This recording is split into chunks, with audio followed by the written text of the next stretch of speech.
పితృదేవతల ముక్తి కోసం పరితపిస్తూ వారి వారసులు హిమాలయ పర్వత శ్రేణుల్లో ఉన్న గంగోత్రి నుంచి మొదలయ్యే గంగానది దారి కోసం ఎలా ఎదురు చూస్తున్నారో అలా గౌరవ ప్రధానమంత్రి శ్రీ నరేంద్ర మోదీ గారి రాక కోసం అభివృద్ధి లేక అప్పులతో నలిగిపోతున్న ఆంధ్ర ప్రజానికం, దాష్టీకంతో దోపిడీతోటి నలుగుతున్న ఆంధ్ర ప్రజానికం, అవినీతి అప్రజాస్వామిక విధానాలతో కొట్టమిట్టాడుతున్న ఆంధ్ర ప్రజానికానికి ప్రధానమంత్రి, మన ప్రియతమ ప్రధానమంత్రి శ్రీ నరేంద్ర మోదీ గారి రాక, గంగమ్మ తల్లి భూమి మీదకు వచ్చి హిమాలయాల నుంచి భూమి మీదకు వచ్చి ఎలా సేధనిచ్చిందో మన ప్రియతమ గౌరవ ప్రధానమంత్రి శ్రీ మోదీ గారి రాక ఈ ఎన్డీఏ పునర్కలయిక 5 కోట్ల మంది ప్రజలకి ఆనందాన్నిచ్చింది.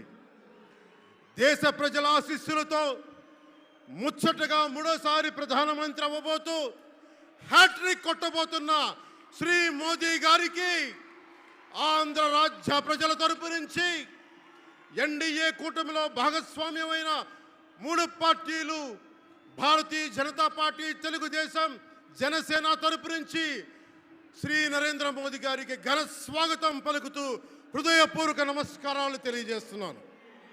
2014లో తిరుపతి బాలాజీ వెంకటేశ్వర స్వామి సాక్షిగా ఈ పొత్తు మొదలైంది.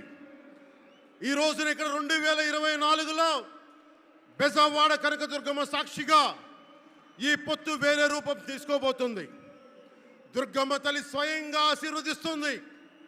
ఇక్కడ ఆంధ్ర రాజధానికి అమరావతి దేదీప్యమానంగా వెలగాలని, దానికి నేను అండగా ఉన్నానని మోదీ గారు మరీ వచ్చారు ఇక్కడికి.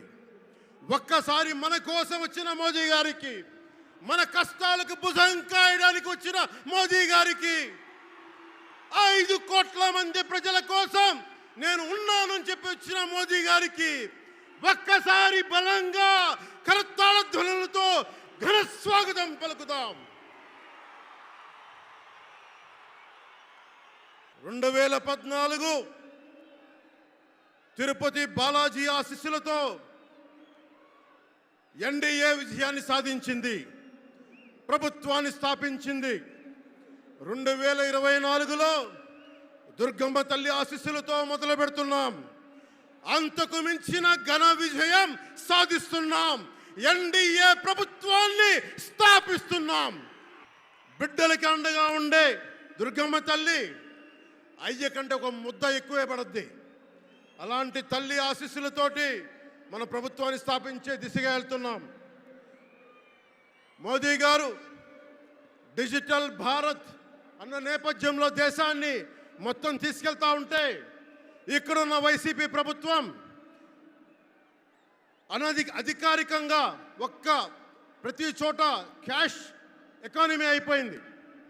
దేశాన్ని డిజిటలైజ్ చేద్దాం, కరప్షన్ తగ్గిద్దాం, బ్లాక్ మనీని తగ్గిద్దామంటే ఆంధ్ర రాజ్యంలో, ఆంధ్ర రాష్ట్రంలో మటుకు బ్లాక్ మనీ ఎక్కువైపోయింది. ఉదాహరణకి సారా తీసుకుంటే, ఏరక్ వ్యాపారమే తీసుకుంటే, సంపూర్ణ మద్యపాన నిషేధం అని చెప్పి వచ్చిన వ్యక్తి ఈ రోజున మద్యాన్ని సారా ముఖ్యమంత్రి కాదు, అతను ఒక సారా వ్యాపారి. అతను ఈ రోజున 1,13,580 కోట్ల రూపాయలు 5 సంవత్సరాల్లో అఫీషియల్గా అన్అఫీషియల్గా సేల్స్ అది పెట్టారు. కానీ దాన్ని అండర్ రిపోర్ట్ చేస్తూ 84,050 కోట్ల మటుకు చూపించారని చెప్తా ఉన్నారు. ఈ రోజున కేంద్ర ప్రభుత్వానికి కానీ భారతదేశపు ఎక్స్చెక్కర్కి కానీ 10,000 కోట్ల రూపాయల జిఎస్టీ ఎవేషన్ జరిగింది.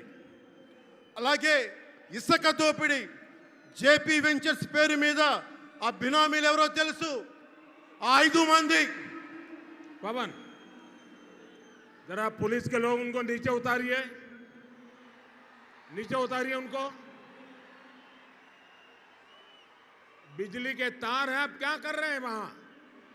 Please come down.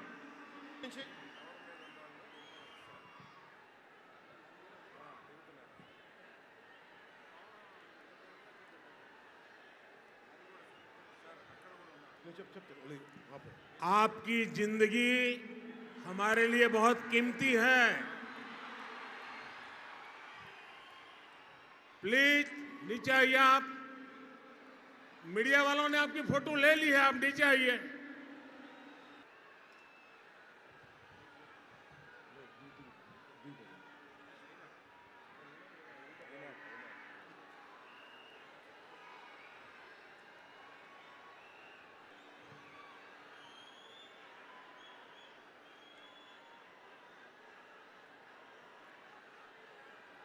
यहाँ जो पुलिस के लोग होंगे इन सभी टावर पे जरा केयर करें। इसमें बिजली के तार हैं, अगर कुछ गलत हो गया तो हमारे लिए बहुत पीड़ादायक होगा।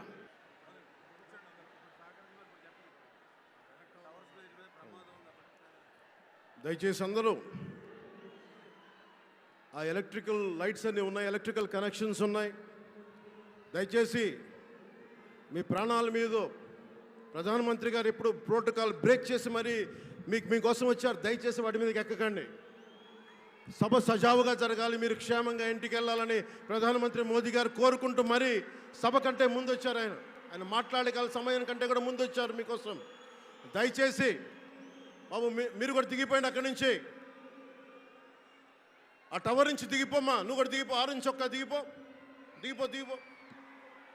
దిగాలి.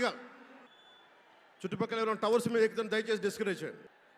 జేపీ వెంచర్స్ పేరు మీద జగన్ బినామీలు దాదాపు 40,000 కోట్ల స్కామ్ ఇసుక దోచేశారు. అందరూ అడిగిన వాళ్ళని, కిషన్ అనే రిపోర్టర్ని చిత్తూరులో చంపేశారు. ఇక లా అండ్ ఆర్డర్ దృష్టికి వస్తే ఆంధ్రప్రదేశ్ హైయెస్ట్ గాంజా క్యాపిటల్ అయిపోయింది. New drug capital of India అయిపోయింది ఆంధ్రప్రదేశ్. రాజ్యసభ హోంశాఖ సహాయ మంత్రి శ్రీ అజయ్ కుమార్ మిశ్రా గారు 2019 ఒక ప్రశ్నకి సమాధానంగా 2019-2021లో 30,196 ఆడవాళ్ళు అదృశ్యమయ్యారని చెప్పి స్వయాన రిపోర్ట్ చేశారు. 7,918 మంది 18 ఏళ్ల లోపు యువతులు, 22,278 మంది 18 ఏళ్ల దాటిన యువతులు. దీనికి ఒక్క స్పందన లేదు ఈ ప్రభుత్వం నుంచి. ఒకవైపు ఆత్మనిర్భర్ భారత్గా, సెల్ఫ్ రిలయంట్ భారత్గా ఎక్కడి నుంచో విదేశాల నుంచి వచ్చిన సంస్థలు భారతదేశానికి వస్తుంటే ఆంధ్రప్రదేశ్కి రావాల్సిన సంస్థలు పారిపోతూ ఉన్నాయి. 2,200 కోట్ల పెట్టుబడితో సంస్థ హైదరాబాద్ తరలిపోయింది. Amar Raja, Franklin Templeton, Reliance electric unit ఇవన్నీ ఈరోజు వెళ్ళిపోయినాయి ఆంధ్రప్రదేశ్ నుంచి. పారిశ్రామిక ప్రగతి ఒకప్పుడు 2019లో 10.24% ఉండగా ఈ రోజున -.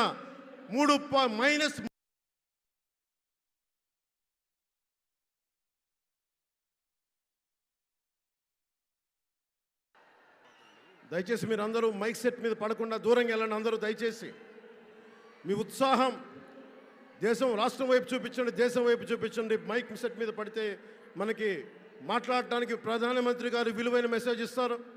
దానికోసం మైక్ మీద పడకుండా, కన్సోల్ మీద పడకుండా దయచేసి అందరూ అక్కడున్న యువకులు అందరూ దయచేసి ఒత్తిడి చేయకుండా వెనక్కి వెళ్ళండి. ఆంధ్రప్రదేశ్ నెగిటివ్ గ్రోత్ పోతా ఉంది. మా మీద తెలుసు, వైజాగ్లో ఇన్సిడెంట్లు కానీ ప్రతిపక్ష నాయకుల మీద ఎలాంటి దాడులు చేశారో, బీజేపీ కార్యకర్తల్ని పొట్టల్లో కత్తులు గుచ్చి పేగులు బయటికి తీశారు వైసీపీ నాయకులు. వైఎస్ వివేకానంద రెడ్డి గారిని మర్డర్ చేయించిన ప్రభుత్వం ఇది. సిబిఎన్ గారిని ఇబ్బంది పెట్టిన ప్రభుత్వం అరెస్ట్ చేసి నన్ను స్వయాన అనేక పర్యాయాలు అడ్డుకున్న ప్రభుత్వం ఇది. ఈ ప్రభుత్వం పోవాలి. ఈ ప్రభుత్వం పోవాలంటే ఒకటే, డబ్బులు పెరిగిపోయిన జగన్కి ఎవరు అడ్డు ఆపు లేరు, నేను ఏదైనా చేయగలను అనుకుంటున్నాడు. రావణాసురుడు కూడా ఒకటే అనుకున్నాడు, నా చుట్టూ బంగారంతో కట్టిన లంక ఉంది, వజ్రాలతో వైడూర్యాలతో ఉన్న పుష్పక విమానం ఉంది, ధీరులు సూరులు మంది మార్బలం ఉన్నారు అనుకున్నాడు. నన్నేం చేయగలడు అనుకున్నాడు. నార చీర కట్టుకొని నేల మీద నిలబడి శ్రీరాముడు బాణంతో చంపేశాడు. అయోధ్యకే రాముణ్ణి తీసుకొచ్చిన శ్రీ మోదీ గారు ఇక్కడ ఉంటే రాష్ట్రాన్ని రావణకాస్త్రం చేసిన చిటికిని వేలంత రావణాసురుణ్ణి తీసేయడం అంత కష్టమా? నేను తాడేపల్లిగూడెం సభలోనే చెప్పాను, ఇక్కడ నుండి నేను దేవదత్తం పూరిస్తున్నానని. అర్జునుడు పూరించిన శంఖం దేవదత్తం అంటే నేను దేవదత్తం అన్నాను, కానీ పాంచజన్యం అనలేదు. అది పూరించాల్సింది ద్వారకలో ఉన్న శ్రీకృష్ణుడే. అక్కడి నుండే మోదీ గారు పాంచజన్యాన్ని వచ్చిన మోదీ గారు, గుజరాత్ ద్వారక నుంచి వచ్చిన శ్రీ మోదీ గారు ఈ కురుక్షేత్ర యుద్ధం కోసం పాంచజన్యాన్ని పూరిస్తారు. ఇక్కడ జరగబోయే ఎన్నికల కురుక్షేత్రం, ఈ యుద్ధం ఫలితం ధర్మందే విజయం, పొత్తుదే గెలుపు, కూటమిదే పీఠం. ధర్మందే విజయం, పొత్తుదే గెలుపు, కూటమిదే పీఠం. జై హింద్.